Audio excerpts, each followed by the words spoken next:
Fala, comunidade Zero, tudo bem? Sejam muito bem-vindos mais uma vez aqui no canal da Zero Engenharia, onde a gente fala sobre tecnologia, inovação e, claro, técnicas de engenharia aplicada na prática, no dia a dia. Hoje eu quero mergulhar na história do CLP, Controlador Lógico Programável. Vamos entender como é que ele surgiu, qual dor que ele resolveu, quais momentos ele mudou completamente a indústria e, claro, né, para onde que ele está caminhando, o CLP, quais são os próximos passos nessa tecnologia, né, para onde que ele vai evoluir. Você que gosta desse tipo de conteúdo, já deixa aqui o seu like, se inscreve aqui no canal, compartilha com esse vídeo com seus amigos, tá? Porque toda semana a gente procura trazer informações que vão assim turbinar a sua carreira, o seu conhecimento, te deixar um passo à frente na sua carreira. Se você é técnico, engenheiro, estagiário, jovem aprendiz, vem com a gente, beleza? Pessoal, vamos começar mais ou menos com o contexto histórico, tá? Vamos voltar lá no final da década de 60, 1960, nossa, já século passado, né? A indústria automobilística americana, ela enfrentava um grande desafio, né? A General Motors precisava substituir aqueles enormes painéis cheios de fios, de relés, de cabos que ocupavam salas inteiras, né? Imagina, cada vez que precisava mudar uma linha de produção, eles tinham que refazer toda a fiação, tinha que trocar tudo, era algo caro, demorado, extremamente suscetível a falhas, né? E esse problema limitava a inovação e aumentava muito os custos, né? Então aí o que aconteceu? Foi mais ou menos nesse cenário que nasceu o primeiro controlador lógico programável, o CLP. Isso em 1968. A empresa Bedford Associates desenvolveu o Modcon 084, considerado oficialmente o primeiro CLP da história. A proposta era muito ousada para a época, né? Criar um computador, eu não sei se na época eles denominavam esse tipo de equipamento como computador, né? Um computador robusto, resistente ao ambiente fabril e que pudesse ser programado para executar lógicas, né, de controle sem a necessidade de alterar a fiação, sem necessidade de trocar relé, de montar praticamente uma linha de produção do zero. Ou seja, em vez de ficar assim semanas trocando cabos, relé, né, aquela bagunça toda, ele bastava reprogramar o equipamento e a produção decolava. E aí tem uma curiosidade, né, um detalhe bem curioso nisso. A palavra Modcon, que é o nome do primeiro CLP, ele vem de Modular Digital Controller, né? E o primeiro cliente desse tipo de equipamento foi realmente a General Motors, né? Que precisava de mais flexibilidade em suas linhas de montagem. O sucesso foi tão grande, na época foi uma revolução tão grande, que em poucos anos outras indústrias, né, química, têxtil, alimentícia, também começaram a adotar essa tecnologia. Hoje o Modcon é uma marca da Schneider Electric, né? E o legado do 084 ainda é lembrado como um marco ali, o ponto zero da automação industrial. E assim, é uma história muito bacana porque da noite pro dia as coisas mudaram assim drasticamente, né? Essa inovação mudou para sempre a indústria, né? O CLP trouxe agilidade, economia e uma flexibilidade sem precedentes. Os processos que antes levavam semanas para serem adaptados, eles passaram a ser ajustados em horas ou até em minutos, né? O impacto foi tão grande que nos anos seguintes, né, nos anos 70, nos anos 80, o CLP se consolidou como o cérebro da automação industrial. E até hoje ele está presente em praticamente toda a planta fabril e no mundo todo. E aí eu queria falar com você o seguinte: se você quer mergulhar nesse universo dos CLPs, comece entendendo a lógica de programação, né? O ladder, que é a linguagem, como que funciona, diagramas de contatos, né? Isso simula o funcionamento dos relés. Exatamente para facilitar a transição do eletricista e dos técnicos da época que foi desenvolvido esse tipo de linguagem. para as pessoas poderem aprender, né? Depois você começa a avançar para linguagens mais modernas, que funcionam de uma forma mais intuitiva, como o Function Block de Diagram e a estrutura de texto, né? Structured Text, que permite criar programas mais complexos. Outra dica é procurar por softwares de simulações, né? Como o Logix Pro e os ambientes oferecidos pelos próprios fabricantes, sabe? A Siemens, ela tem o TIA Portal e a Schneider tem o Echo Extruder, né? Que são os portais para poder ter. A Mitsubishi também tem um portal para você aprender a mexer no CLP, é bem bacana também. Isso permite que você treine sem precisar logo de cara de um CLP físico ali na sua mão, sabe? Você consegue fazer todas as programações e simular todas as necessidades que você tem. E claro, estudar também elétrica e eletrônica básica, porque se você entender como os sensores, os atuadores e a dinâmica dos processos funcionam, é tão importante quanto você entender o próprio programa, tá? E aí eu queria falar de alguns momentos assim que o CLP fez a diferença ao longo da história dele, né? Começou lá em 1968, já nos anos 70, na indústria automotiva. O setor automotivo foi o primeiro grande beneficiado.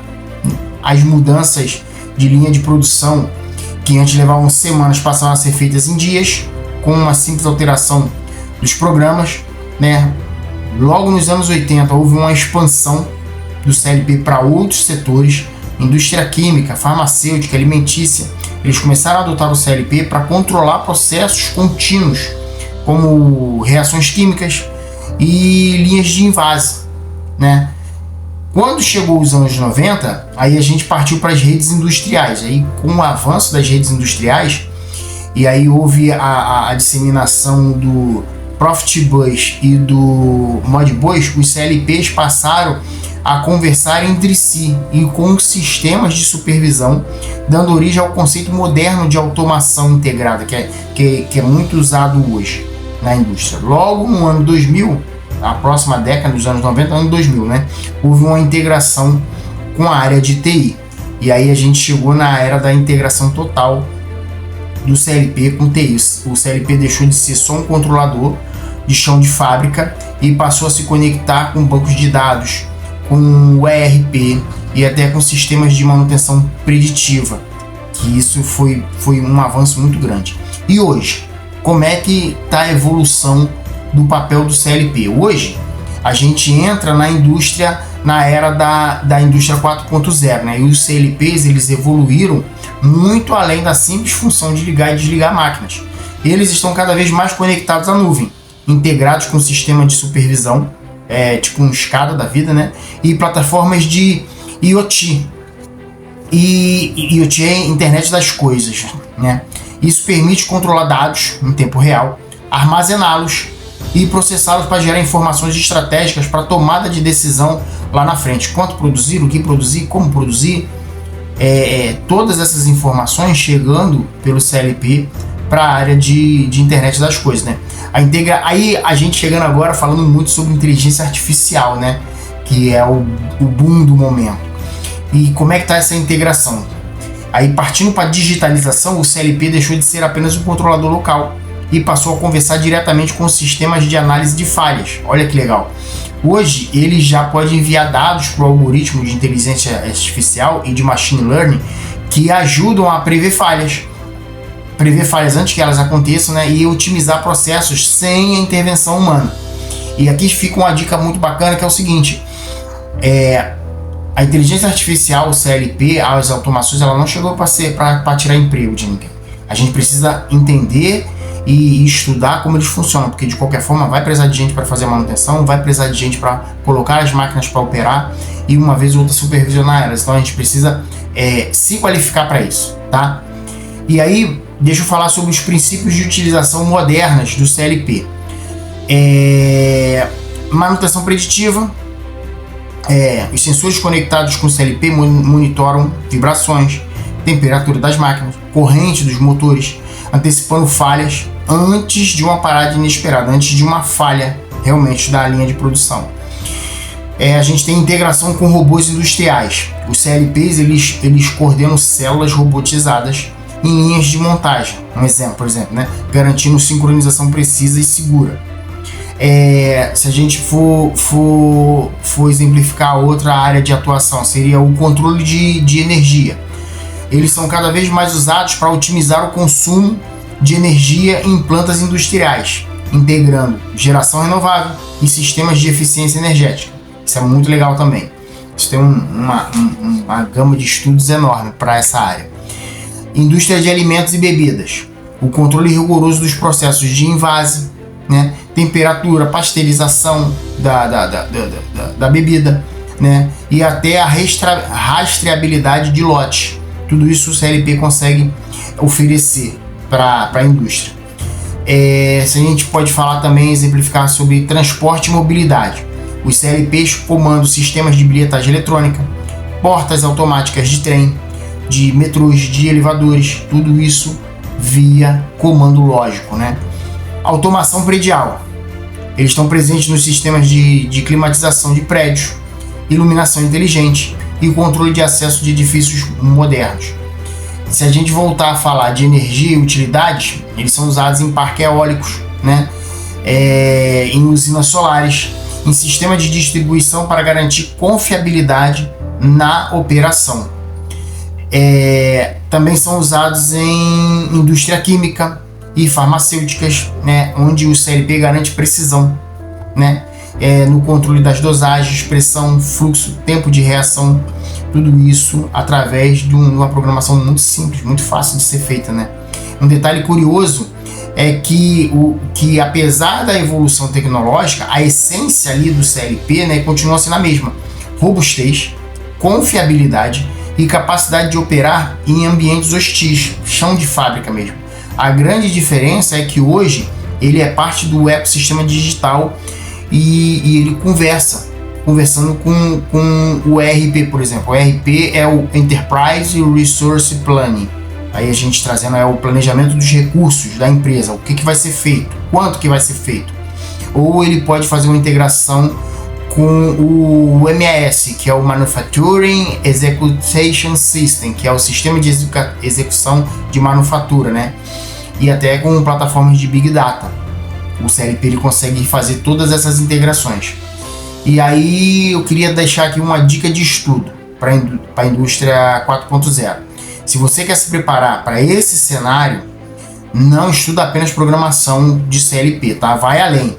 Aprende como é que funcionam os protocolos de comunicação, aprende como funciona o Modbus, aprende como funciona o Profitbus, aprende como é que funciona o Profitnet, aprende como é que funciona os protocolos de Ethernet e IP. Tudo isso vai te dar uma gama de conhecimento que vai te deixar um passo à frente, tá?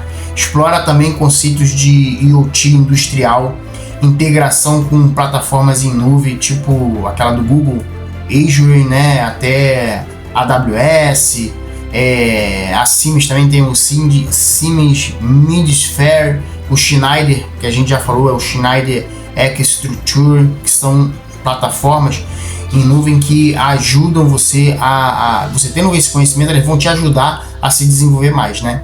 E claro, desenvolver habilidades em análise de dados, porque o CLP do futuro não apenas controla, mas fornece insumos para você tomar decisões inteligentes sobre o que fazer e como fazer com a produção, os sistemas, né?